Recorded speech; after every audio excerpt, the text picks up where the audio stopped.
Hi, my girl. Hi. I love you. Love you. She wants pets. So if you're a woman in midlife, you likely still have dreams. You think of things that you want to do or that you'd rather be doing while you're at work, honestly, and you stop yourself and you think, I can't do that. How could I do that? What if I fail? Or maybe you think it's too late. I'm sorry if all you hear is her breathing. Of course, I decided to sit on the floor today because I was like, you know what? It would be nice to have the tree in the background. But this one, if I'm on the floor, she's like, oh, you're here for me, Mom. So I'm going to give you 3 things that you can do or 3 steps you can take today, and it will ultimately start to shift your mindset. Now, you hear a lot of people talk about mindset shifts and changes.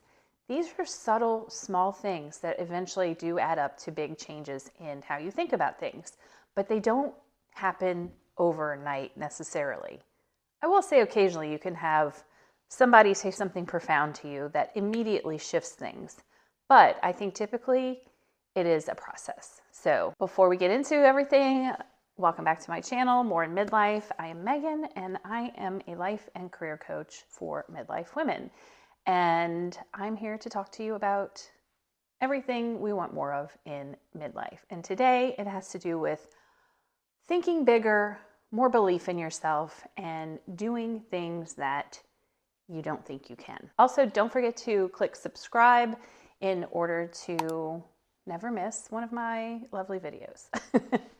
Okay, so when I was kind of brainstorming what to talk about today, I was like, I'm really trying to I want to have more like heart-to-hearts with you. And I think that's, partially it comes from me and what I like to click on to watch. I love when somebody, I can tell it comes from their heart and they're really trying to give me a little bit of their story with a little bit of advice. And so that's what I'm here for today.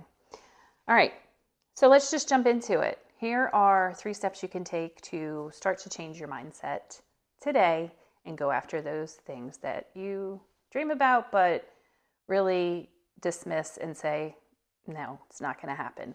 And here's what I want you to think about.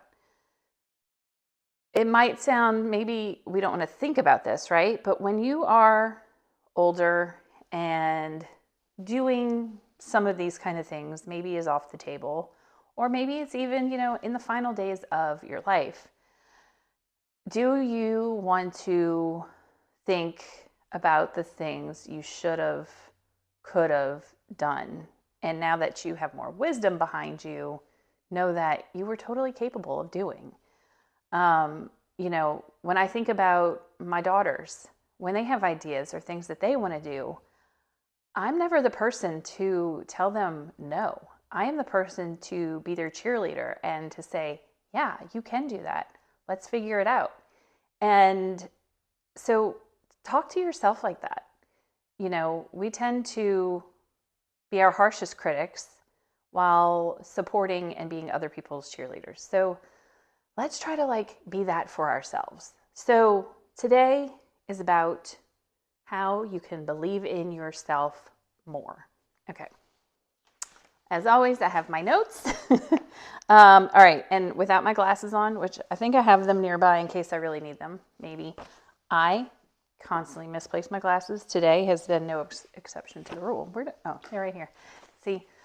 Anyway, okay, here's one really easy thing you can do. And I do this with my clients who are having some confidence issues and thinking that they can't do certain things.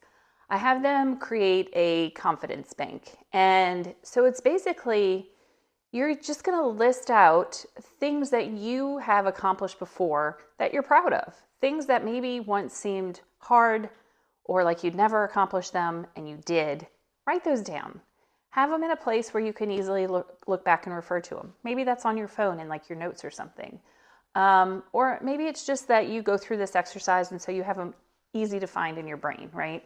So we forget the things that we have done up until this point in our lives.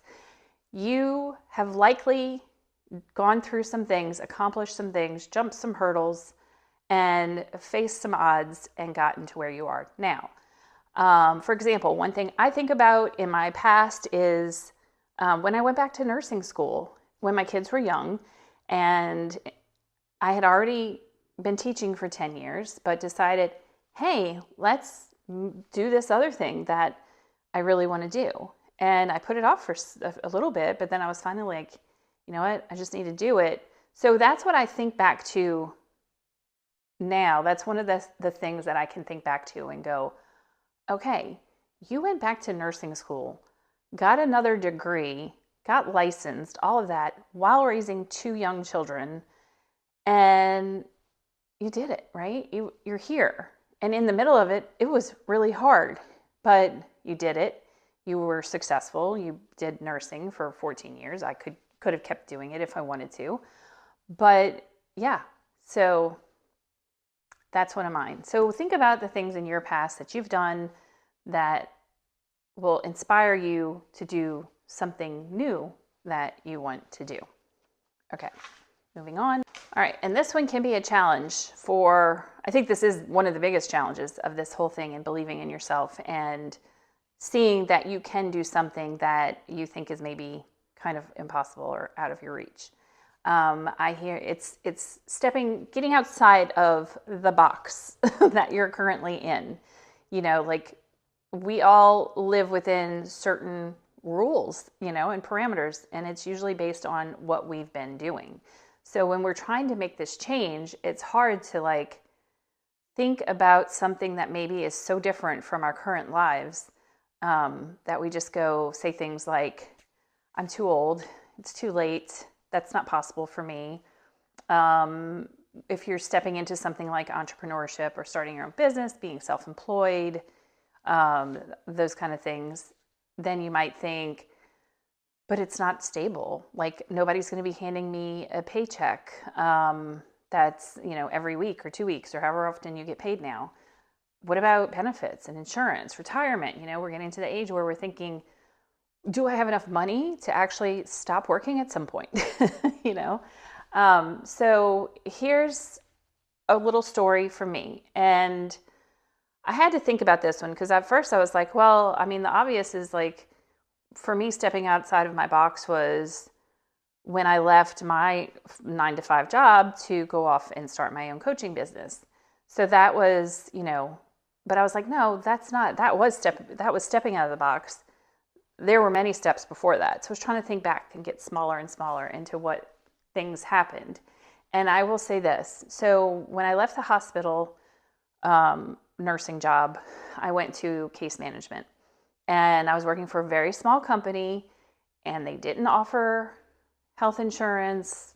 They had, wasn't 401k, it was something else, but it was, you know, not what I was used to in the hospital as far as like a match went and being vested, all that kind of stuff. I was so desperate at that time to get away from the hospital and to have a little bit more flexibility in my life and try something different and new, that I did it and I figured it out. And that's kind of what I'm saying here. I got out of the box of, I'm having this recurring paycheck. I did have a paycheck, but it did fluctuate because it was, the way I was paid was different, and we don't need to get into that now. But no benefits. And my kids were still relying on me for all of that. And so I had to go get health insurance on my own. I had to make sure I was investing as much as I could into what they did offer, and then also do extra investments on my own if I wanted to from time to time. So that helped me step away from this almost thing that has us tied to like a 9-to-5 corporate, you know, kind of system in our society is that it's not just our paycheck, right? It's all this other stuff that comes with it where you don't really need to think about it. You know, you see the money leave your paycheck usually to pay for those things, but it's there. It's provided. And yes, you can you can say that it's hard. It can be more expensive to get health insurance on your own, but I just want to say, how do you know until you really look into it and really try it? And that's not for everybody. I get it. But that is an example for you of how my mindset shifted in order to start thinking about it. So it wasn't as much of a leap when I did leave and go out on my own, starting my own business, because I was already providing those things myself. So, yeah. And if I had to think back even more, the only time I ever sold anything like in an MLM, which I don't talk about much because it was like a blip. I wasn't really that good at it and I did not really enjoy it. But initially, obviously, they got me in, was Rodan and Fields. And it was a cousin of mine's wife who got me into it, basically because I wanted my own good skincare. And they did have a good product. But yeah, so doing that, now this isn't related to like the benefits, but that let me see how you could make money outside of like your work. Now, because I think a lot of us from my generation, I'm Gen X and probably older, we were raised where you just do your 9-to-5 job or whatever the hours are. And that's all you do, right? There was no like side hustles. I didn't see my parents really doing that. And I'm sure some did, but that wasn't as big of a thing. It's become much more of a thing now, and people being more creative on how they make a living. So that was like my first taste of that. And while no, I didn't make any, I did make money, but not a lot. It was like a little taste of how that felt to make money outside of what my normal job was. So there were these little things along the way that all added up. And no, I don't sell anything like that anymore. Okay, coming in for step number 3 is, okay, and I think that was just a good example too, that small things really do add up to, like small steps lead to big moves. So when you decide to maybe sell a product, and I'm not promoting MLMs, you can sell your own products, or you decide, hey, I love taking pictures, I'm going to do photography and try to sell my pictures, or take pictures, do bridal portraits or whatever. That little things that you say yes to add up to big changes. So right now it might seem small that you said yes to going to that conference or that workshop with your friend, that is to listen to like a talk about women's empowerment or something like that. And you leave motivated and thinking, wow, there is more. I can do something about my current circumstances. When you start doing these little things, like for me, I think back to when I started knowing I wanted something different when I was that case manager, podcast, and really just looking for anything that was like personal development, self-improvement. And that's where a lot of the life coaching came in, and learning about all of these little shifts that you can make in your mindset that make big, big changes. And I'll be talking more coming up about some more specific examples of things having to do with specific mindset changes. So anyway, what is one thing that you can change today, or try today, or say yes to today? Maybe something that you normally turn down when someone asks you to, and you're finally like, okay, I'm going to say yes. I'm going to try it. You just don't know how these things will stack up in the long run. But I promise that if you start making these little simple changes, they will add up over time.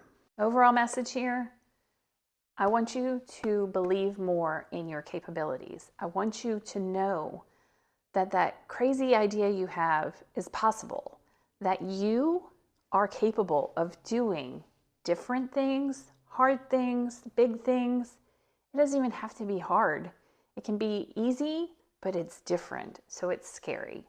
And we as humans are we're wired for fear. And we will stay away from things that scare us in order to self-preserve. But what you have to remember is that most of these things are not things that will harm you. You have to trust yourself and have the confidence that you will ultimately take care of yourself in the long run. So I hope that this message has found you if you needed it, and I hope that this will inspire you to do something different. Like I said, it doesn't have to be big.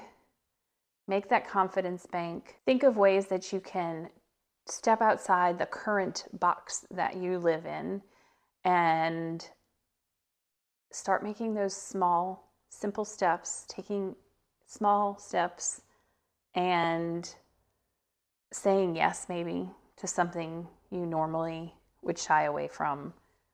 You just never know where it's going to lead. And this is why when I meet women in midlife who tell me their dreams and then quickly dismiss them, I am the person that goes, but why not? Why can't you do that? And that's what I want to ask you today. Why not? Why can't you? And tell me that. Respond in the comments. Give me your reasons or give me your inspiration that maybe you've gotten, I hope, from me. But yeah, and if you leave comments with what you're trying to work through, I will absolutely comment back and see if there's anything I can do to help you see something differently. So, right. I hope that this found you, like I said, and or if you're listening to this on my podcast, More in Midlife, thank you so much, and I will be back next week. Bye.